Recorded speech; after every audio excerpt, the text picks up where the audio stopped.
John, I'm excited to have you on the podcast, man. I actually have thought about this. I listened to an episode on an airplane with you on, I'm trying to think of what podcast it was on. And I remember listening, it was all about storytelling and be like, God, I got to get him on the podcast. That would be such a good episode. And I just never reached out. And then we started working together now for a few months. And it was finally like, shit, you need to get on, man. So I'm excited to have you on here. I'm excited to be here. Thank you. Thank you for having me. I really love doing podcasts with people who do them frequently because they are so much tighter and more effective. So this is exciting. I'm glad that we're here and able to do this, and I'm excited to dive in. Good, man. Me too. So let's start with your story. Let's start with, I mean, as much as you want to share, obviously, in a Sure. nutshell, kind of like who is John And Romaniello? it's just a boy from Long Island. That's it. It's that simple. Yeah. You have an amazing passion for New York, by the way. Like I watch your story just to like, because I've been to New York once and I loved it, but like mm. every day it's like just a sequence of amazing New York shots on your story. Yeah, I'm deep in my New York heartbreak right now. This is my favorite time of year in this city, and I'm out here in Yeah. California, which is lovely. It's beautiful out here, but to be away from New York in the fall is it's I don't know the correct analogy to describe it, but it's like if whatever your favorite time of year and your favorite place is, to not be there, it feels a little bit like heartbreak. And having recently moved full time to California, or at least like put my stuff in storage in New York. Given that we were quarantining out here, the the weight of it on my heart is very heavy. The absence of it. I think everyone should find the place that they love so much that they can't shut up about it, and that's where they should live. For me, that's New York City. I think that if you don't talk about the place you live the way Samwise Gamgee talks about the Shire, or Boromir talks about Gondor, then like what the fuck are you doing? So for me it's New York. And that's where we'll start our story. I was born in New York. I'm a born and raised New Yorker, originally from Queens until I was about 10 years old when my parents got divorced due to the abject horror that existed in my household due to my father's abuse of my mother and me. And from there I grew up on Long Island, which is a magical place. That, as every Long Island person knows, was deposited by a glacier. That's how Long Island got there. A glacier just left it there on its way through. And I I really have a lot of passion for Long Island. We are home to a lot of luminaries like Teddy Roosevelt and Lindsay Lohan, and we produce geniuses and crazy people. And in the middle of that Venn diagram is me. And I have such intense passion for where I am from, because it was it was not idyllic. It was a rough childhood. I grew up without any money. I grew up, after my parents split up. And by that I mean, again, my mom packed my sister and I in a car and left because my father was horrifically abusive and had hospitalized me 3 times before I was 10 years old: broken ribs, broken skull, broken nose. But growing up on Long Island was the first place I got to feel safe. And it's an amazing place. You grow up 45 minutes from the greatest city in the world. You have all of these amazing experiences that are unique to that. Like, there are kids, or were kids, there are, things are different now in the age of COVID, but there are kids from Long Island and Jersey who, in the 7th grade, when they're learning about the American Revolutionary War, they go and see Hamilton on Broadway. Like, what kind of life is that? So incredible. You only have that there. And I'm a history guy, so I love the history of New York. It's easy to get wrapped up in the big buildings of Manhattan and the fact that the city is always under construction, and that there's even now there are things going up. But it's one of the oldest cities in the country. New Amsterdam was a port city in the 1650s, and the the Revolutionary War was determined in part by the Battle of Long Island, Battle of Brooklyn. And there are places, when you see these things on my stories on Instagram, there are very specific places I put on them, like this is where Aaron Burr lived, or it was briefly Washington's headquarters. There's Washington Square Park, which is where the barracks were when he was training his men. And there are signs all over the city and all over Long Island. They're blue signs and they have yellow writing on them, and they tell you some historic thing that happened there. And there's a town called Huntington on Long Island, which is known mostly because it's one of the few towns on Long Island that's worth driving to go out on a Friday night, and it has amazing pizza. But there's a pole there dedicated to a Revolutionary War hero named Nathan Hale, who, when he was 17 years old, was rowing a boat across the Long Island Sound, either to or from Connecticut, and he was caught by the British and hanged as a spy. And his reported last words were, "My only regret is that I have but one life to give for my country." And growing up around all of that instilled me with this love of history, with a love of architecture, with a love of how things change and why they change, and in part contributed to my love of stories. And then, yeah, I don't know. That is not probably the abridged biography that most people want to hear. At some point, I got involved in the fitness industry. I did that for a while, wrote a couple of books, transitioned into business coaching. Now, these days, I get to do what I had always wanted to do, which is help people in a different way. So I'll tell you a quick story. When I was in high school, I wanted to teach. I wanted to go to college and become a teacher. I wanted to teach high school English and history and write books on the side. I was not allowed to do that. I had to go off and make a lot of money because my family didn't have any. And part of my story was being this boy prodigy with all of this pressure from my family. I changed majors a bunch of times trying to figure myself out, and eventually graduated with a double major in psychobiology and English with a focus on creative writing, and a history minor with a concentration on religion. So I was very interesting to talk to, but wildly unqualified to hold a job of any kind. And I was on pace to just go to grad school and then, maybe get a doctorate of some kind and be a professional student. And I found fitness and became a personal trainer. I started my first personal training business, and then it turned into Roman Fitness Systems, which begat all of the other things that are very Googleable about me. It has taken 20 years since my senior year of high school. It would be my 20-year reunion now, if not for COVID. I'm now 38 years old, and I get to teach writing. I get to teach communication. I get to teach storytelling and all of the other things that I fell in love with as a young boy that made me think being a teacher is the move for me, is the place where I get to explore that and share this love with other people. It has been a long, winding, circuitous route, but in many respects, for all of its straight lines and wrong turns and ups and downs, life can be a circle.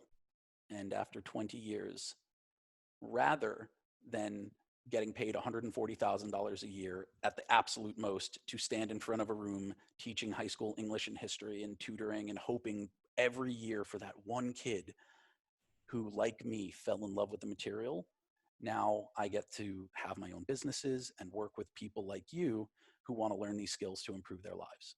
And it is a truly beautiful payoff at the end of the story. It's pretty cool because, and I want to say it was a Perform Better Summit, but I'm not 100% sure. But I think I was like 18 or 19. I think I might have been 19. And I remember seeing you there talking to some people that like my boss was kind of friends with, but I like didn't have the like guts to like get into the conversation because I was so new.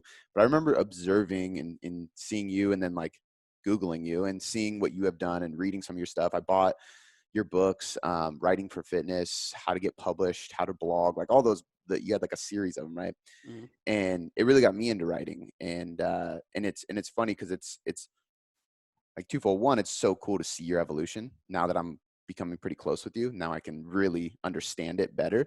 And then the other side of it is I remember getting really into writing for fitness in kind of identifying as a writer in a way, right? I was still a trainer and everything. And the more I know you, the more I'm like, I've never been a writer. Like you, you are the epitome of what a writer is, which is kind of what I want to get into first, is like how that even started. Did that come Mhm. before fitness or after fitness? I was well before. Yeah. Thomas Mann said, "A writer is someone for whom writing is more difficult than it is for other people." So, by that stretch, I am certainly a writer. I do like to get words on the page, but they almost always come out covered in blood. But that's part of my Hemingway tortured genius narrative. But I I found my way into fitness because I went through a body transformation, but I built a business around it because of writing. Again, I studied writing at school. It was the thing that got me into the schools that I was able to attend. It was a place where I always excelled. And for me, uh, nothing really feels real until I've written about it. It's how I process things. When um, even now, when I do my own self work, I have to process things through journaling and then through analysis and then through storytelling. And so when I was really deep in my initial interest in fitness, going through this body transformation, learning all this stuff, I was like, all right, I need to demonstrate expertise of this in some way. So I wanted to write articles. And thank God I had this writing skill set, and I'd been, writing short stories forever. And it was a very simple step at that point um, to just start submitting articles, and they got published because of the quality of the writing. The content was okay. I mean, but as a 20-year-old kid writing for T Nation, I was a good programmer, but how much did I really know? But the writing was good, and it was conversationally written, and it was technically proficient, and the content was good enough. And so, if I hadn't found fitness, I would have just wound up writing about something else. It just happened to be that. Got it. And then that just, I mean, it's funny how many people, not say started at T Nation, but there's so many people I know now that are like, well, the first, I started publishing articles on T Nation, and then I got really into it, and it kind of spun because T Nation was like a big deal back then. And I look at it now, it's kind of Yeah, funny. it was back when I first got published there, which was 2002. T Nation was certainly a kingmaker. It's responsible for the careers of myself, Joel Marion, Eric Cressy, Tony Gentlecore, John Berardi, Christian Thibodeau, and all of the other luminaries who came out of that particular generation of coaches. We were able to build the platforms that we were because T Nation had an existing audience and gave us access to it. And that allowed us, this is in the age before blogs, that was the place we could go and showcase our metal. And eventually, blogs came in, and then social media. And now there are people with 500,000 person Instagram followings or 1 million person YouTube followings who have never been published on T Nation. And but it's still, it matters in certain circles. Writing and publishing still matters, and that's a big part of what you do. And one of the things I love about you is that you've never lost sight of the importance of writing and blogging, and especially Google. If there are people listening to this podcast looking for like nuggets, for little pieces of value, this next 20-second thing that I'm going to say is going to give you a shit ton of value. Please start publishing content on your own site. At some point, Instagram, which only rewards you for recency, right? You write an Instagram post and it gets maybe 2 or 3 days of traffic. If you put it on stories, it's 24 hours. You spend a lot, think about how much time you, the listener, have spent writing thoughtful, really high quality content on your Instagram that is just living there, not getting seen anymore. But if you went and republished it on your site, and you did a little bit of SEO, somebody Googling those terms who is never going to find it on Instagram might find their way to your website. And that's one of the things that Cody does. Cody, you have articles going up on your site all the time. You get a lot of traffic from Google. It is absolutely astounding to me that somehow in 2020, people have become so obsessed with Instagram that they forgot about Google. Like, how do you forget about Google? Google, like Instagram may be like the club where the party is, but Google owns the block. Like that's where it's what's happening. One of my business partners and I, a guy named Peter Zemis, who was a client who became a business partner. He now runs Roman Fitness Systems along with David Rosales.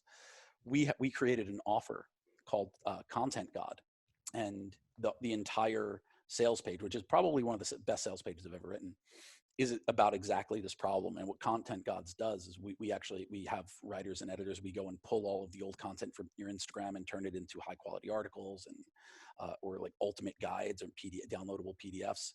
Because every single person listening to this who has more than 500 posts on their Instagram, each one of those posts is 250 words. If you have 500 posts at 250 words each, do the math. You have written a book. You have written the rough equivalent of a book, and it's published in 500 little baby pages. And if you have somebody spin that together, if you have a cohesive sort of brand and you talk about the same things all the time, you've got a couple of great articles, a couple of good PDFs, and very possibly a short book already existing on your Instagram right now. Please publish articles on your site. I think that's actually in the sales copy that you It have is. a book. Yeah, because you never sent it to me, but it came into my view at some point, Mhm. and I remember reading the sales copy and being like, "This is amazing." I think it was right after I started talking to you, though. Yeah, And Jordan yeah, probably sent it to you. what's that? Jordan probably sent it to you. Most likely. Yeah. And it's funny because I think, like, for me, when Instagram started getting popular, and obviously I dove headfirst into it, um, I just kept writing because I enjoyed it. Like, there was something about sitting down and spending hours researching and cultivating information and grabbing sources and writing a blog. There was just something about it, like sitting in a coffee shop in Seattle writing a blog. Like, that was my favorite thing. So I just never stopped. And it wasn't until later when I started actually educating myself on SEO and on marketing, on things like that, I was like, oh, I'm on to something. We should probably keep doing this. So Yeah. I couldn't agree more. It's the first thing I give advice for coaches who ask me for business advice. It's the first thing I say. It's like, start writing more on your website. Or if you're shooting videos, embed those into a blog and put them on your website. Do something to just get on there. So that's huge. Own your content. Just, Yeah. like one of the things that we say in that sales page is like, it's, if you don't publish content on your own, if you don't own your content, it's like you are one of the three little pigs, and it's like you've got a house made out of straw on land you're renting, and you don't even need the big bad wolf to come along. Like, the landlord could just take Instagram, could just cancel your account tomorrow. Who knows? Everybody is whatever your political beliefs are. The censorship on Instagram, in both directions, they censor the right more certainly, but in both directions, the censorship is such that if you were just posting your everyday political beliefs and you just want to be involved in educated discourse about the direction of like real geopolitical issues, it's possible that your account will get shadow banned and that all of this valuable content won't be accessible, or you can get fully banned. They can just like delete your account. Think about that. Like, have your content somewhere else. You should own it. It should exist on your site. I almost think of it like being an independent artist. Yeah. You Yeah. know, That's good. That's good. That's a really great comparison. you own the rights to your music. So let's dive into storytelling, because I think this is something that you're obviously passionate about and you know so much about, and I've learned so much from you on. And I think there's a huge difference between, like, even just in fitness, writing for fitness, and then like storytelling and Mm-hmm. learning how to use storytelling to not only sell better, but to create belief and buy-in from people to do whatever it is that you want to help them with, or trying to get them to do, or even just a theory you're freely trying to get them to be convinced on. So what is storytelling to you, and why is it so important that we get better at that type of writing? Quote a line from my sales page, because I say this all the time, but before there was marketing or advertising, before there were Facebook ads or paid traffic, everything in the world was sold with the same 6 words: let me tell you a story. And when I say sold, I don't just mean offered in exchange for money. I mean really transmuted and passed along. The oral tradition by far outstrips any currency. And so we sold things like myths, like religion, like philosophy. When I say sold, they have to be convincing enough for someone to exchange their time to listen, and also exchange their belief, where they walk away from that story thinking, yep, this is my thing now. And stories, we are narrative creatures. Stories are how we process and synthesize information, certainly through the eyes of our own human experience and how we as biological creatures are now, going to take in this new information and factor it into our decisions going forward. But it's also how our brain, as high level cognitive creatures, it's how we begin to make sense of the changes going on around us. In Joseph Campbell's seminal work, The Hero with a Thousand Faces, he makes the argument that at the core of it, most stories follow the same pattern. It's a 17-stage model called the monomyth, or the hero's journey. And most of these stages will appear in a lot of more popular tales, whereas truncated tales will have only a few of them. But we don't tell stories that way because Campbell said so. He didn't create it, he just observed it. So why has every culture more or less followed this model independent of one another without realizing it? It's because this model of processing information is in line with how our brains work. It's in line with how we work as human beings. If you were to take a truncated version of the hero's journey, I like the 12-step version by Christopher Vogler, and overlay that on top of the 12 steps of recovery, it would fit perfectly. We recover from addiction in the same way we tell stories, because the story of recovering from addiction is a story. It's a narrative. Similarly, the way that we as human beings psychologically process grief, the 5 stages of grief, each one of those stages has an analog in the hero's journey. And that's not because someone said it. These are observable things that have become codified in books because of 3,000 years, 10,000 years, 15,000, however many years of just the observation of the way human beings exist. And that gets codified into stories. We don't love stories because they're entertaining, although that's part of it. We love stories because that's the only way we can understand our world. It almost paints it allows you to kind of paint a picture in your own head. Yes. Right? And like relate to the whatever is being told. Which is always the first step. When I teach storytelling, I teach a 5-step framework, and it starts with the frame. And the frame is painting the picture of where it is. If they can't see themselves there, it's very hard for them to really understand why they should care. So the frame is really the where, the when, a little bit of the who and the what. And without those things, they can't, no one is going to care about the why. The why is ultimately like, what's in it for me? Why am I listening to this? Which is what I call the hook. Sometimes the hook comes above the frame, like, 5 weird tips to lose fat. But if you want to transmit that information, you paint a picture for them. And so if I'm going to tell you about a story that happened in Paris, I need to know what you know about Paris. And if you don't know anything about Paris, I have to assume that what you know about Paris is the Eiffel Tower and maybe the Louvre and the Bastille and a few other monuments.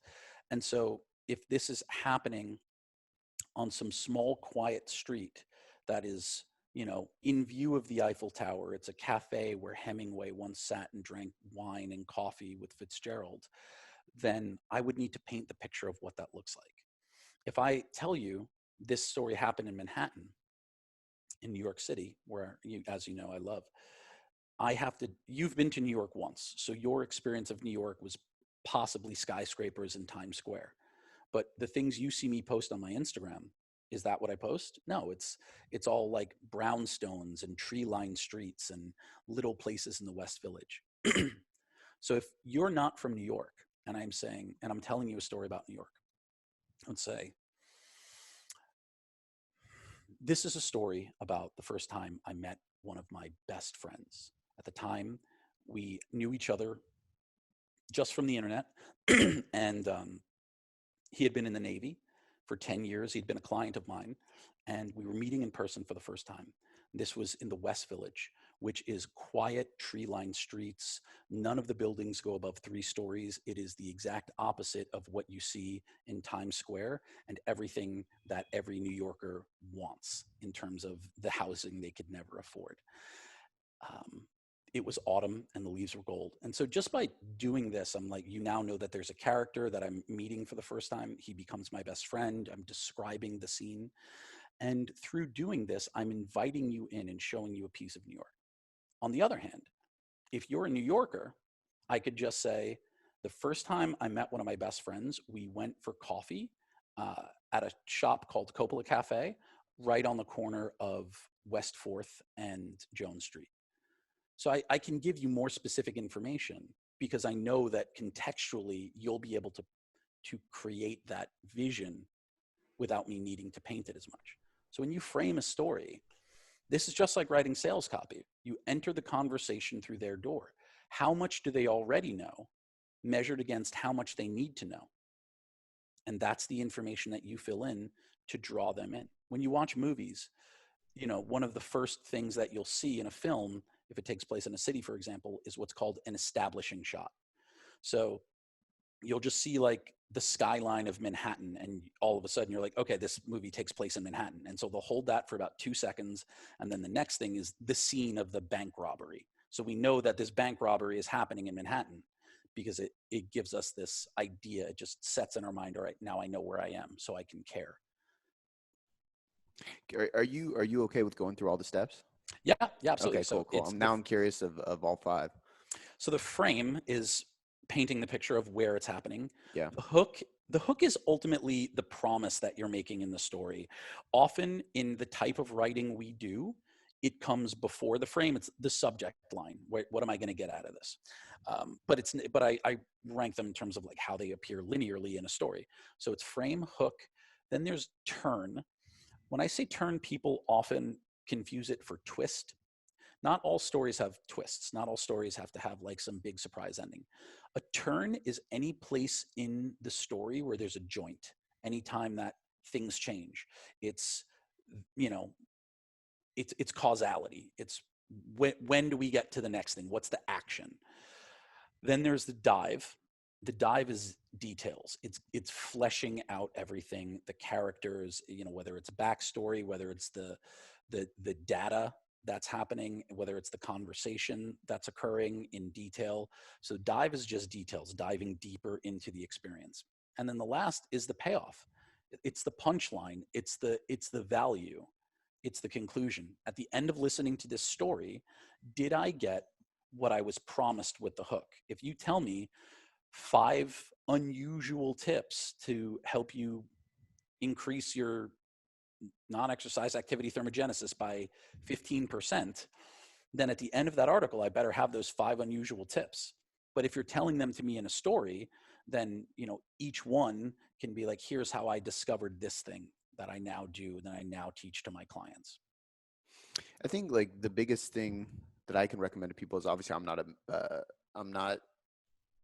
not well versed enough to teach on storytelling, but in like I observe a lot of writers writing just for the simple fact to learn how they write. Even if I'm on people's newsletter list or read sales copy that I'm not going to buy no matter what, but I just want to see what they're talking about. And I think that to me it's engaging enough to keep me reading. Like, and that's one of the biggest things I learned from the first books I read from you when I really started getting into blogging, is like, how am I going to grab the reader and keep them on this page for longer?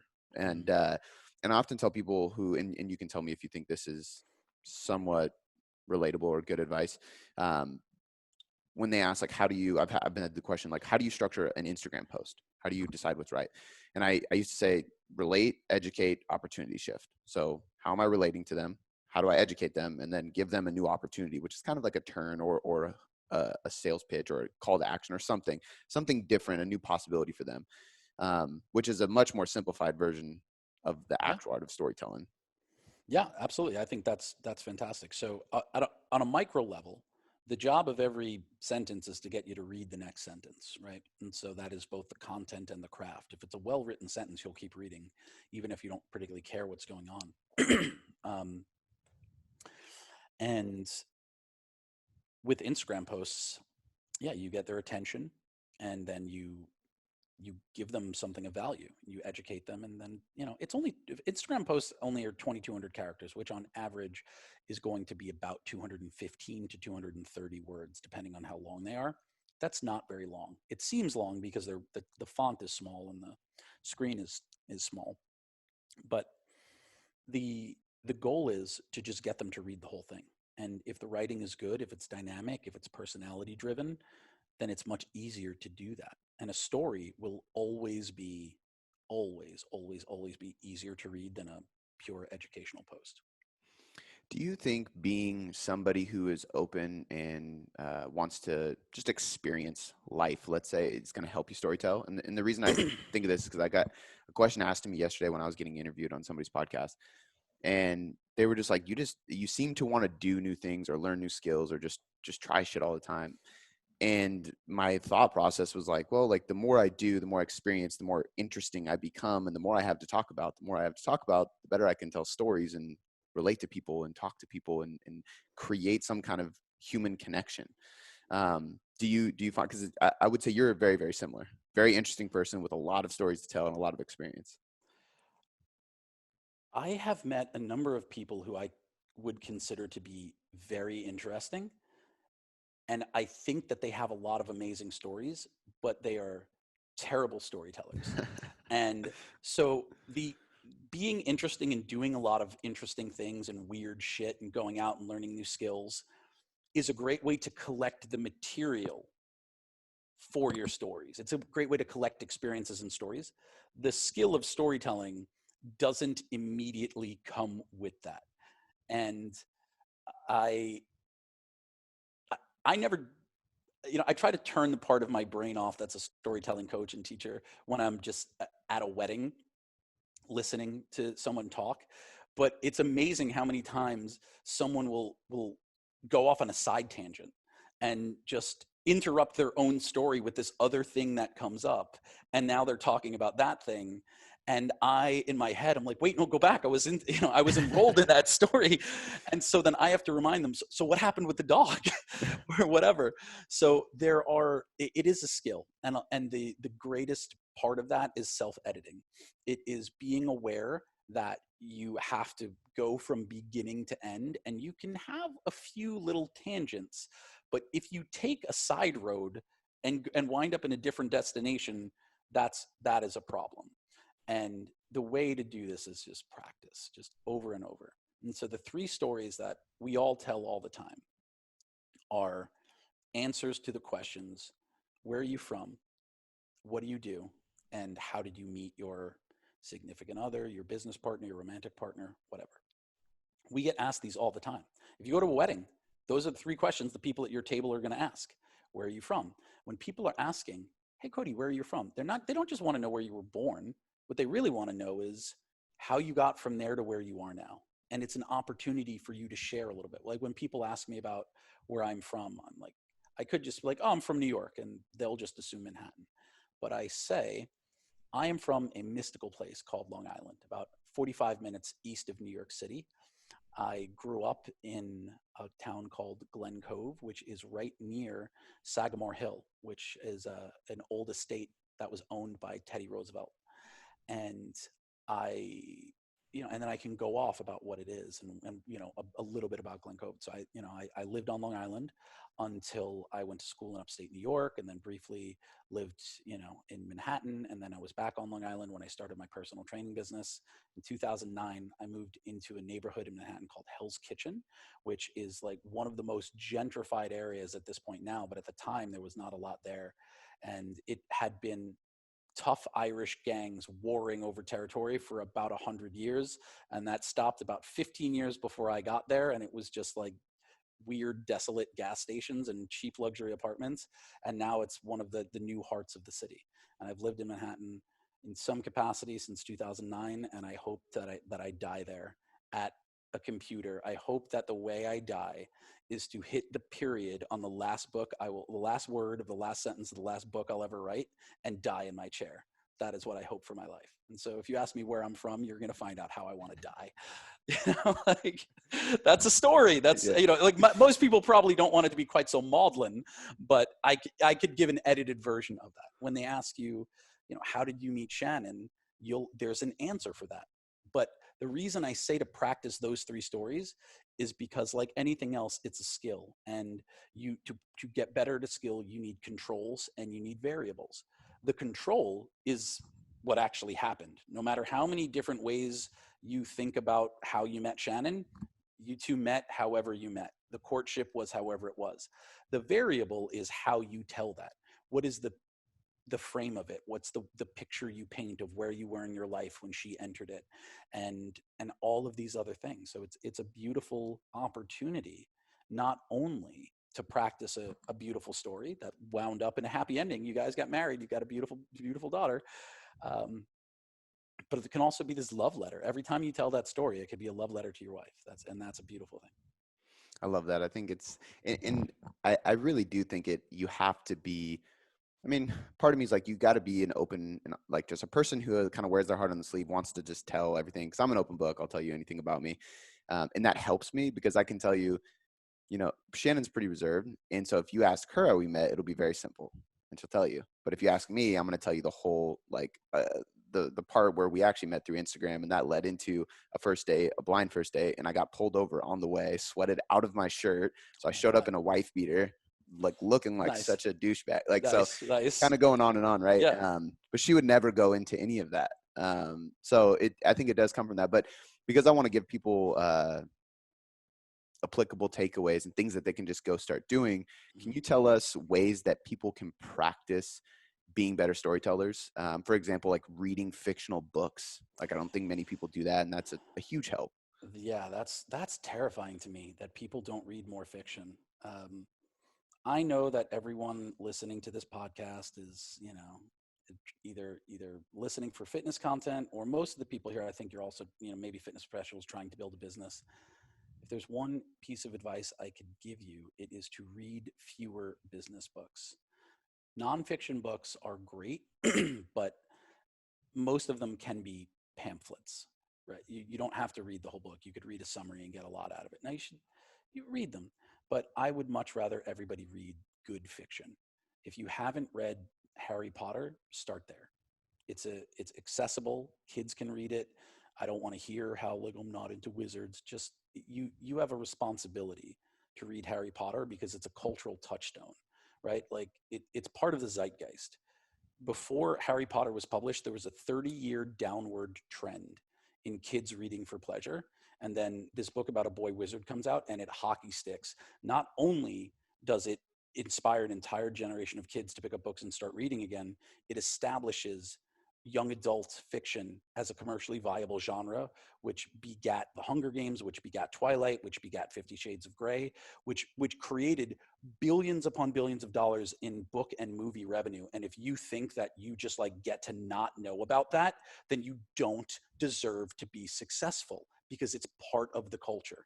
And in reading it, you will learn how to be a better storyteller. So read more fiction, watch more quality television. I know there's a lot of bullshit about like successful people read books and unsuccessful people watch TV. No, some of the most successful people are in the world work in Hollywood and they watch TV as part of their fucking job. Watch good stories, consume good stories, and read good stories. Those things are definitely important. I love that. Yeah, I think you're gonna kill me, but I've never read Harry Potter, Well, it's and next on the list. yeah, I guess so. And it's funny because my wife loves Harry Potter, and I had seen like one, and she was like, "We got to do a movie marathon." I was like, "All right, I'll do this if you watch Lord of the Rings, because I've Mm, seen Lord of the Rings 13 times, and you sure. haven't Yeah. seen it once." And she was like, "All right, cool." We start the first Harry Potter movie. She falls asleep 20 minutes in. Yeah. But I sat there and watched the whole thing by myself. I ended up watching the second one. We actually just watched the third one Mm, the other night on date night while drinking wine, and it's like okay. I'm still doing it. So So the thing with that is they one of the most beautiful things about Harry Potter, both as a series, as a series of movies, but more importantly in the books, what J.K. Rowling did in terms of aging the narrative voice, book by book by book, is very deft writing. It really is very skilled writing, and your experience, it's third person narrative, but it's first third, which means that you were experiencing the story as Harry does. And so in the first book, he's 11 years old and you're experiencing the world as an 11-year-old would. By the time the seventh book comes out, he's 18. He's like, a mostly formed adult. And the movies get darker because there's more, the stakes are higher, but the narrative voice of the book ages in a way that is really cool. And that's something worth examining. So the third movie that you just watched, very good. Then the fourth one is where things like really start picking up. So Yeah, that is extremely interesting. Just the skill behind that, and even, I always tell people like, if anything, even if you pick a different fictional book or sci-fi, anything, like think of what it takes to be the type of person that comes up with that. Like every little detail in Harry Potter's world and his life and his powers and how he does things, like his clothing, the different like creature, like how do you come up with all that? So yeah, I that mean, alone is inspiring. it is, as a person who played Dungeons and Dragons and wrote campaigns and adventures and quests for my playing group, for my friends. um, you're creating a world and it's cool, and you have to create the rules of that world, and it's every single spell that's used in Harry Potter came out of J.K. Rowling's, mind, and it's a wonderful thing. So you're a Lord of the Rings guy. Tolkien created languages. He created Yeah. histories for these fictional countries, the Lay of Beren and Luthien, all the way into Tom Bombadil, which just an incredible amount of history. And if you can't learn from that, then if you don't think that there's something to learn from that, then I don't know how much a podcast on storytelling is going to help you. So just like go to the next episode, I guess. Yeah, exactly. I do want to cover a couple other things that are they're somewhat related, but I think it's important for us to dive into. You briefly Mhm. mentioned the importance of communication, and Yeah, I'd love yeah, to talk a little bit about that because that's something you and I have been focusing a ton on. mm, That and creativity, and those are like the two things I really want you to share your opinions on, because I know for me, like even just the simple act of playing guitar again has mm, gave me so much more happiness. It's almost like hard to believe. And it's just 20 to 30 minutes a day, and now I find myself, which by the way, I took the electric guitar out of storage, and now I nice. find myself at night while Shannon's watching her show, like in the room practicing. Cause it gives me like a just a place away from Mm, everything else that I have to do and be a part of. But you taught me that creativity leads to inspiration and inspiration leads to fulfillment. And that was like a huge insight for me. So that and communication have been two things that we've been focusing on tremendously. And this is from somebody who felt like they were a pretty good communicator. I mean, I'm an mm. effective communicator. And I still have a lot of work to do. So can you just talk about the importance of that, and why maybe you started focusing on that, why you want to teach me that, so on and so forth. Absolutely. So just to quickly wrap up the guitar thing. So I'm coaching Cody, and in that work, one of the things that I'm having him work on. Now, I'm not a guitar player, not a guitar coach, but what I want is to bring the best out of Cody in terms of his life and his creativity. And in our conversations, you had said one of the things that you'd always wanted to learn was guitar, and so that question, that answer came in response to the question, what can you do to just as a creative outlet that isn't in any way related to your business, that's just for you? And so we came up with this plan for Cody to learn guitar, and now you're doing it, and you're over 30 days in now. And just the smile on your face when you talk about it is incredible, and that is a creative outlet that really allows you to just like activate different parts of your brain. I think that's tremendously important. So creativity it's a skill like anything else, and when we get bogged down in only creating for our businesses, our view of the world starts to narrow, and the wider our view is, the more things come into the inputs of our senses, and the more we see that there is stuff to write about and create everywhere, and you learn the skill. But as for communication, I am very, very passionate about something called conscious communication. And this is really a method of interpersonal conversation where you are being incredibly connected to the person with whom you are communicating. And at the very core of it, it is validating someone else's experience, even when they are having a completely different opinion about the fact. So if you and I are looking, or if you and I are eating the same steak, you know, we might have different experiences of it. Like I like my steak very rare. If you like your steak well done, then your experience is going to be, this is not a good steak, whereas my experience, like, this is the best steak I've ever had.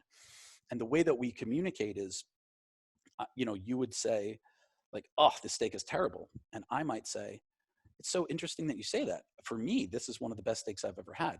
I hear you. I hear that you don't like it. Can you try to say what it is about it you don't like? And so I'm not making you wrong. You're not wrong. It's your opinion. Everything that you're experiencing is real and your feelings are valid. And it's a method of conversation that is driven by inquiry and curiosity. And it's it's constantly validating the other person's perspective to try and help them feel safe to continue to share and do the same. And in the context of interpersonal relationships, whether it is with staff, in your business, and especially in your romantic relationships, this can be challenging. But if you practice it and you commit to the practice of the practice, then it unlocks an entirely new level of intimacy and of understanding. And so I don't want to. Do you want to give some examples of your experiences with it, or like, I mean, I could try and come up with some from my own. Yeah, both. I mean, I think that, one thing I really noticed was it's almost like a logical perspective on a conversation because, there's times where I would use examples and it's the same thing. It's like, here's my opinion, here's your opinion. Well, you're wrong because your opinion's not my opinion. And stripping that away and kind of like you restating the story that I just told you and saying like what opinions really are, it just makes you almost feel dumb. You're like, well, yeah, that's obvious. And you start to really like kind of slow down, if that makes sense. I know for me, like I've been able to actually stop and think before I speak and actually stop and think before I do and think before we have a conversation about anything or a debate. Um, so yeah, and I think knowing the outcome of the argument or the debate or the conversation is really important too. Yes, the trying to win is, you've already lost, right? No one in the world has ever convinced a person that they were right by telling the other person how wrong they are. That doesn't work. And so the goal is to get to agreement or consensus, but more importantly, understanding. Over time, it doesn't matter how it does. What I like to say is it does not matter how well suited or similar two people are. There's going to be a gulf between them in terms of how they perceive the world, a chasm. And that chasm, if they're going to be in relationship with each other, it needs to be bridged in some way. And the way that you create the material to build that bridge is through productive conversations. Non productive conversations, which are arguments or fights, they damage the integrity of the bridge you've started to build. Productive conversations reinforce its integrity and add to it. And over time, that bridge leads to mutual understanding.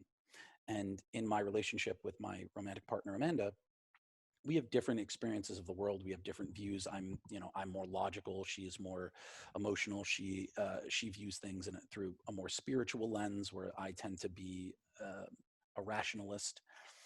But I don't ever make her wrong when she is telling me about her experience of something, even if it's how she perceives me to have been um, rude or so. A great example is, I'm a very direct person. I'm very forthright in my speech, and Amanda is a people pleaser. And so if I'm like asserting something with in any response, that can be a little triggering for her. And rather than just say like, well, this is just how I do it, like this is how the world works, it's like, I get shit done, motherfucker. Like that's not gonna help anyone. The response is, thank you so much for pointing that out. I see your perspective. I understand how you are. If I can reflect this back, it sounds to me like you're perceiving the way that I am approaching the situation as aggressive and rude. Um, can you share why you're perceiving it that way? Can you share like what specifically comes off as rude? And then when she shares, I will say, okay, I hear you. Um, all right, I will factor that in. Are you open to hearing how I was, conducting myself in my own mind? And she'll say yes. And like, for me, being assertive is a sign of respect. It is, I thought my tone was very kind. I was not being rude. I was saying to this person in a very direct way, these are the things that I need, and this is how I would like them done. And I was saying please and thank you. And being assertive is a sign of respect. Directness is a sign of respect because I don't want to waste anyone's time. I am unfailingly polite. I am always going to like maintain proper decorum, but to just say like, hey, we need extra towels, and then they say yes, and my follow-up question is, can you tell me what time I can expect those? That to me, that isn't rude. It's putting a little extra emphasis on the housekeeping in this hotel to make sure that something gets done and that I can create an expectation. And I think that's very courteous. And over time, that level of directness has gotten a lot of things done for me. But we have now reached a consensus about like, she understands that it feels weird for her to ever even ask for extra towels. That just doing that feels rude. And so that's her stuff. My stuff is that like, I expect things to be done. But the way that we meet in the middle is asking courteously and kindly and creating the opportunity for each other to understand. Obviously, that's a very, very basic example.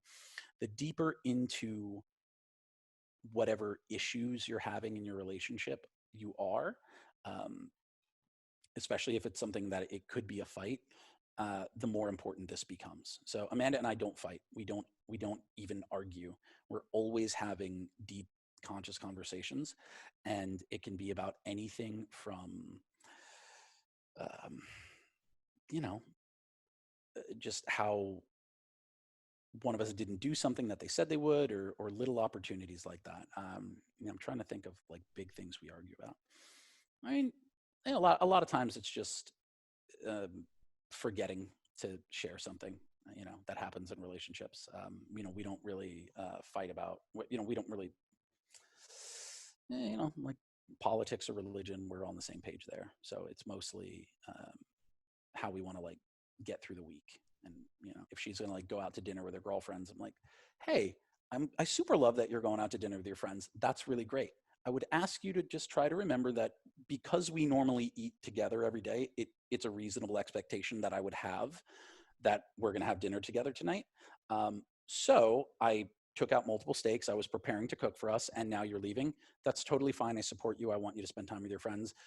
If you could just like, if you're open to some feedback in the future, if you make plans for the same day, I would just love if you could tell me about that. Does that sound like something that you could commit to? The thing I pointed out to you on one of our calls was, and I think it's important for people to hear, is not once did you say the word but.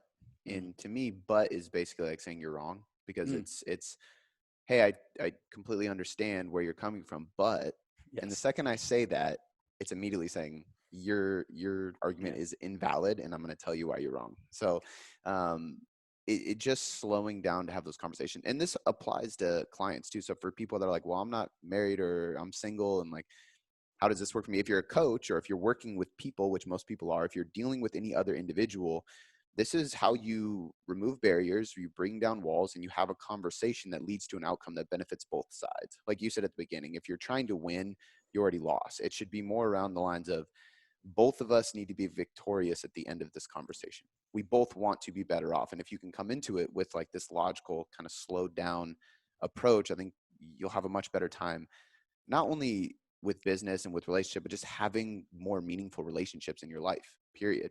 You know? Right. The the way to think of it is like dancing. Nobody wins a dance. That's not how it works. But the goal is to be in sync with one another. And when you can do that in your communication, when you can do that in your conversation, going in thinking like, this person is hearing different music, and so they're doing, this person is twerking, and I'm over here trying to do the waltz. What we need to do is just find music that makes sense for both of us, and then we can have the conversation together. Because if they're, if we're both just dancing, we're both just trying to dance to the music that's in our hearts, but we need to speak that specific music into existence so that I know what they're listening to and they know what I'm listening to. And then we can find or co-create a tune to which we can both dance effectively. But nobody wins the dance. That's not what it's about.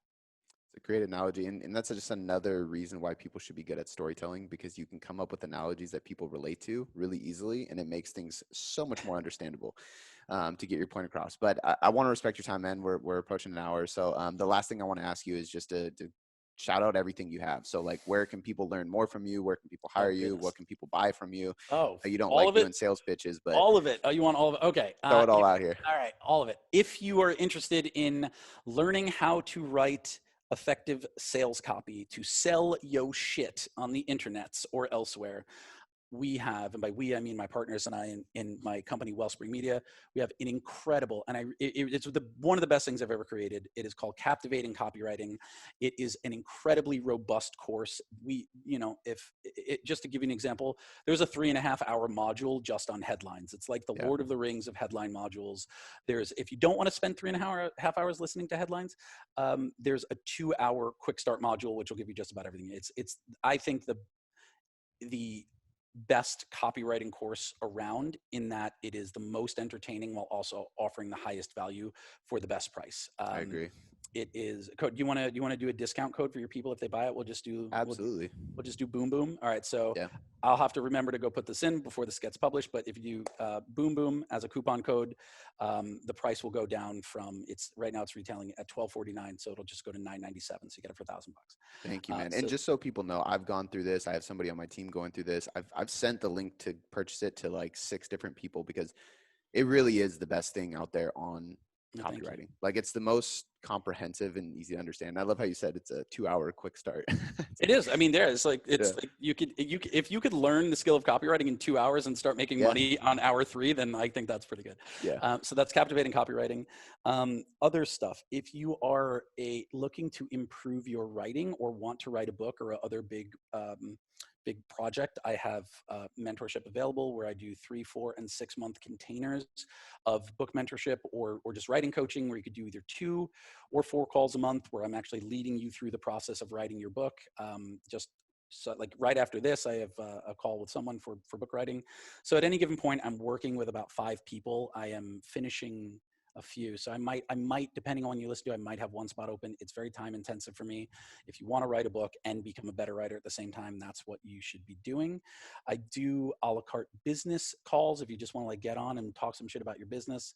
Mostly what I do is high level consulting. I go into a company like Cody's and just, really see where the operational inefficiencies are and work from there. And then if you want to work more on the personal development side, the communication, using storytelling as a tool for self-development, if you want to work with me in the same way that Cody is, that is available as well. So now, Cody, I'm going to put you on the spot and tell them in 3 minutes why that is dope. It is dope because it is some of the most comprehensive coaching calls I've ever had, to be complete. And I told you that right away. Like, it was, Yeah.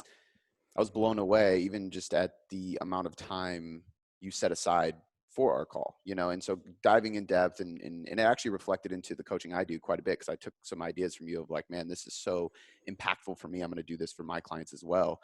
But I guess it depends what they hire you for. But for us, like, we touch on just so many different things. I mean, there's so much involved in being not just an entrepreneur and a coach and a team leader and a husband and a father, but just being a good human being in general.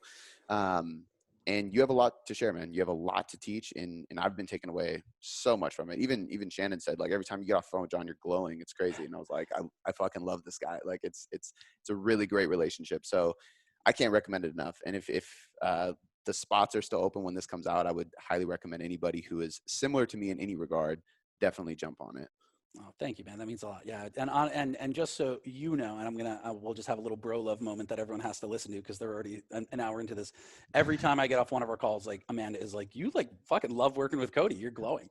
It's great. It's the deep work that I love doing. I really get to work with people who are they're ready for that next level of like really trying to figure out how to level up as a person. And and it's amazing to be able to guide them through. So that is it. Yeah, for something like that, I almost always have like 1 or 2 secret spots available, because I can't take just anyone. It's got to be the right fit. So if you're listening and you want to like just, you know, hang out for an hour and a half every other week, like really doing deep work, that is available. But we have taken enough of your time. I have a call. Cody has another call. We both have busy lives to get back to. How do we wrap this bitch up, Cody? Tell everybody where to find you on Instagram, because I know that's the place you're posting content most, and then I'll link all of your sites and everything in the description. You're the best. At John Romaniello. I have cleverly made my own name my Instagram handle, so that is where you will find me. There will be pictures of my dog and my partner and New York, and those are the 3 most important things in the world to me. Very interesting content across yes. all spectrums. There is a lot of interesting content there. Thank you so much for having me, man. Thanks for your time, man.